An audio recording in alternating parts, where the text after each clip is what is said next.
everybody, it is Game Master here, and welcome to episode 2 of Let's Talk Rebooted, and episode 2 is Bioshock Infinite. Let's do it. 10, 9, 8, 7, 6, 5, 4, 3, 2, 1, 0. So, before I even start this, I just want to say that this game is sick. Absolutely fantastic. Now, first, since it's not a Call of Duty game, it's kind of difficult to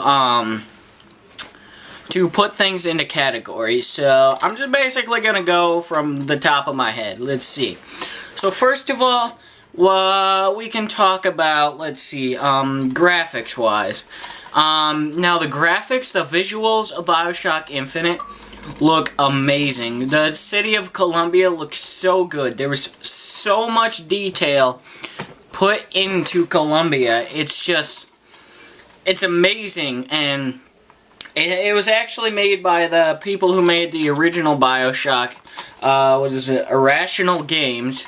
Published by 2K, obviously, who cares, but, the visual design of Bioshock Infinite is amazing, absolutely fantastic.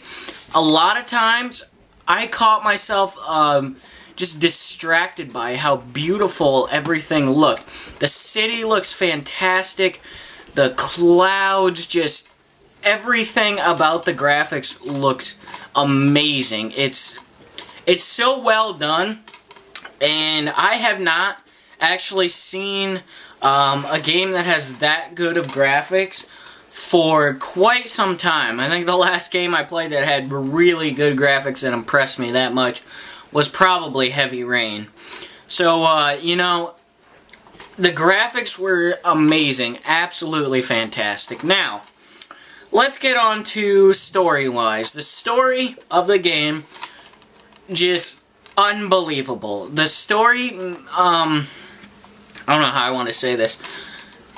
The story about Booker DeWitt, that's his name, front cover, and Elizabeth on the back. The whole story about it is just fantastic. It's so well put together. I don't know how long it is. I took my time, so it took me about 3 days to beat it. I think it's probably about 12 hours long, maybe. But, actually, if you do all the side content, like, there's some optional missions. I mean, there's a couple, but, if you do those and you just search, you're probably gonna get a good 12 and a half, 13 hours out of the game. And, that's really good for, basically a story-based game. And, I'll get to something else later, but, the story is really well developed. It's very good, and from what I can see, not too many plot holes, which is a plus considering a lot of games like this had quite a few plot holes. I can't think of one right now. Bioshock 2 had quite a few plot holes that everyone was just kind of like, what went on here? Like first of all, you just wake up a Big Daddy. How does that work? But anyways, not talking about Bioshock 2, talking about Bioshock Infinite. The story, fantastic. I loved everything about the story. It all made sense until the end, and then at the end, I'm not gonna lie, the end is a complete mindfuck. Until you look stuff up and see what actually happened. What the hell's going on? It's loose as hell. But once you look up the ending, once you see the ending, you're kind of like, what the fuck just happened? Unless you really, really think about it. And in which case, I was thinking about it, but I was also really mindfucked. So I decided, okay, I'm just gonna look it up. Have some explanations and see what happened. And once I saw the explanations that people had, the ending made complete sense and the story made even more sense, which is what's really fun about this game. It gives away some points in, you know, the voxophones and stuff like that, which are the audio recordings, like Bioshock 1 and 2. But it doesn't give it away directly, and towards the end, it starts giving away more detail, but again, it doesn't give it directly away, and I really like that about the game. The story is very well thought out. It's just, I don't know what else to say about it. The ending was really good, even though it was a complete mindfuck. It was a really good ending. Now, character-wise, let's talk character-wise. You got Booker DeWitt, who is the man who is obviously going to Columbia to get Elizabeth. Everybody knows that. And then you have Elizabeth herself, the girl who Booker DeWitt is going to get. Well, never mind. And then you got Comstock, who's the whole he runs Columbia. He's like the president, I guess. I don't know. But you got those are the main people, and then you got the Lutece twins. They're hilarious. And yes, I can't think of any. Jeremiah Fink. I don't know. I can't think of any more. But anyways, the characters. First of all, I want to start out with Booker. Booker DeWitt. As you play through the game, like when you first start the game, you're kind of just like him. You're just that character, and you're like, okay, I got thrown into this world with this guy who's going to get this girl, whatever. And then as you keep progressing, you keep getting the story and why he's going and what, and you really start feeling what he feels. And I think that is an excellent way to have the story of a game, when you actually feel the character's feelings. And I actually felt like I was Booker DeWitt. I felt like I was doing all this stuff, saving this girl, and it was amazing. Now, Elizabeth, right here, duh.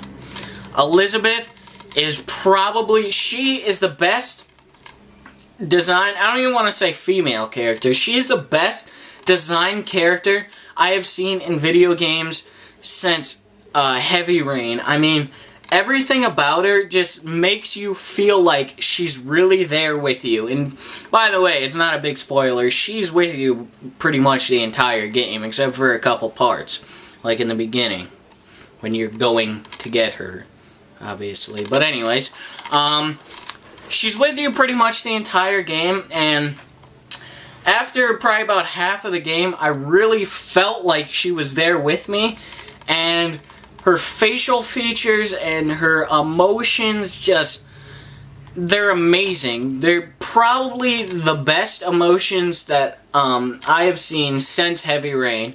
I haven't played any other games that have had that good of what I'm characterizing, I want to say. Hold on a second. But anyways, so her characterizing was great. I really felt like she was there with me. I absolutely loved the character Elizabeth. She fit the story well. Everything about her was great. She's a smart person, and the way they animated her was just great. They used, believe it or not, they used a voice actor, okay? And then they used an animator, and then they used, what do I want to call it, a motion caption actor. So they had a motion caption actor doing the, capturing the motions for her, like dancing around and blah, blah, blah, blah, and then they had, someone else do the voice for her, and then someone else put it all together, and it worked out so good, so smoothly, and it was just unbelievable.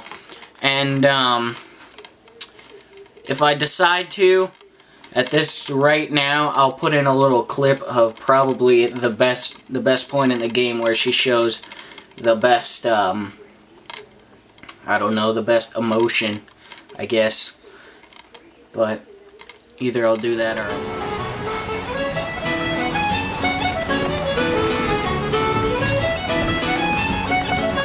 Hey, miss.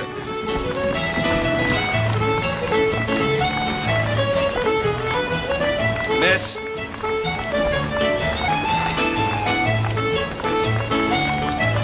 Could you just...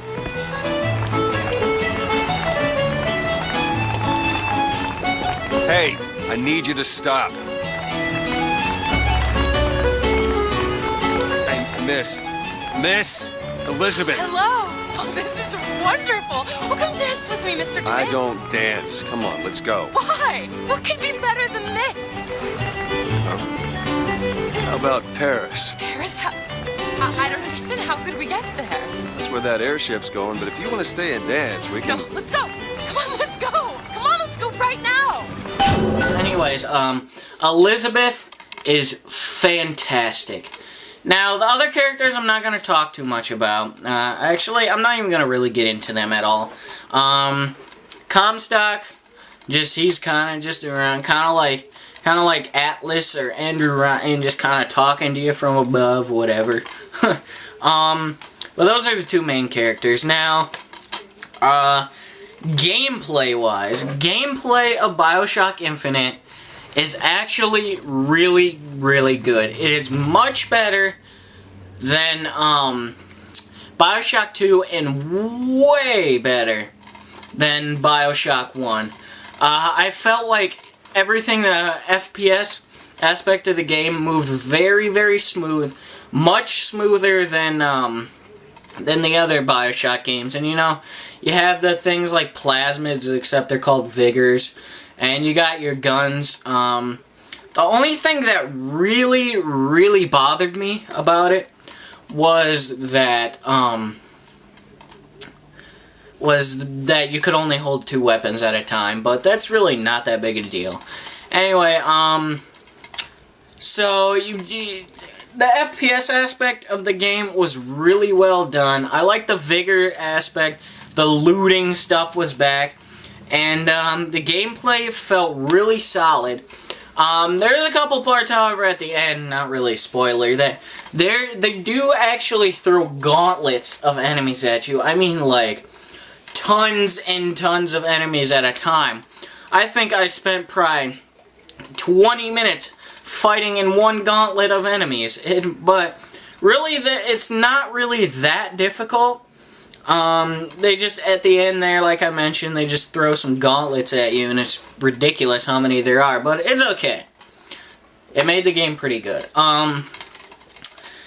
Really, that's all I can think of. I mean, there's not too much else to talk about the game. I'm really trying to think up some stuff, but, you know, that's basically it about the game, so, The pros, obviously, the story was great, the character design was amazing, the gameplay was fantastic, the graphics were, outstanding. I don't know if I said graphics already, but, excuse me, and then some cons, a couple of cons. There were a glitch, what was it? I think it was one glitch, no, 2 glitches. One of them was, I got stuck in a wall for whatever reason. I tried to go through a door that apparently I wasn't supposed to go through. And right as I walked through the door, it closed. And I got stuck through the wall. And I had to redo about 15 minutes of gameplay. I mean, it didn't really bother me too much. And then there was a part where it was towards the end of the game. And there's this door that you could lockpick.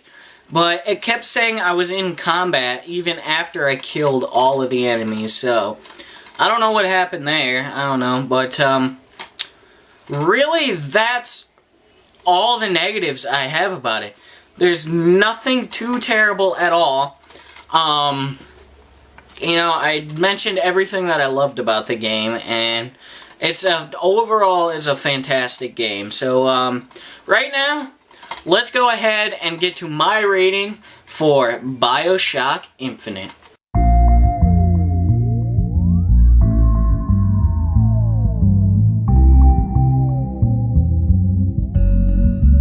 So, what do I give Bioshock Infinite? I give Bioshock Infinite a 10 out of 10. That's right, Bioshock Infinite gets a 10 out of 10. From me. Now again, this is my opinion, you can think differently, but to me, this is the best game that I have played since Heavy Rain. There's been some, I can't even think of it right now, like, I don't know, but this is the best game I have played since Heavy Rain. Now, it's kind of hard to compare it to Heavy Rain, because obviously Heavy Rain is so much different. But Heavy Rain is my favorite game of all time, and still will be. This one, as of now, is definitely second on the list. Bioshock 2, my second favorite game of all time. The gameplay is so good, the graphics are amazing, the character design is fantastic, and there's just so much good stuff and very little bad stuff. Irrational Games did a fantastic job with this. I hope they make more Bioshock games in the future, because Bioshock 1 was good. This was fantastic. And I really think they did an amazing job with this game. And by the way, something I forgot to mention, the soundtrack of this game, outstanding. Some of the best music I have heard in games. So anyways, that is my review for Bioshock Infinite. It gets a 10 out of 10. Thanks for watching, guys. And this is Game Master 8814 signing out. Peace! Guitar.